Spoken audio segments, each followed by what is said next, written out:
Na ile eneo ambalo tunalima hatulipii kwa sababu ni eneo la chuo. Ni eneo la Chuo Kikuu Mzumbe? Ndio. Ambapo wamewapa bure au imekuwaje? Yaani tumepewa bure, maanake tu ni barua tumepewa ambazo hizo barua ni kama makubaliano ya makabidhiano kwamba, na kwenye barua maanake ni kwamba tutalima, ila kama endapo itatokea kuna invest yote ambayo chuo inataka kuinvest, basi unafanyaje, unahamishwa kupeleka sehemu nyingine, lakini ni bure kabisa. Na kuna maeneo ambayo hayajatumika labda? Maana maeneo yapo mengine ambayo hayajatumika, mengine wapo watu ambao wanalima, ila wengine yani watu walishapewa barua lakini unakuta bado hawafanyaje, hawayalimi. Kwa hiyo pia yapo. Okay.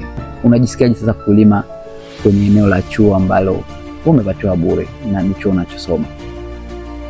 Kwangu mimi ni furaha kubwa, kwa sababu hata mwanzo kama nilivyokuambia kwamba nilipokuwa napitia changamoto ya kununua mboga kwa gharama hivyo ili nipunguze kosti, kwamba kanataka nitafute eneo afu nikatokea kwamba nimepata eneo hapa chuoni kwangu, ikawa rahisi kwa sababu pia inanisaidia kwamba siwezi kwenda mbali. Yani kwa mfano ningepata eneo Mlali ingekuwa ni ngumu kwamba ni balance muda ratiba za vipindi afu niende tena hadi Mlali kulima, lakini hapa nakuwa karibu kwamba naweza nikatoka chuo nikashuka tu hapa nikamwagilia, zeni ratiba zingine zinaendelea.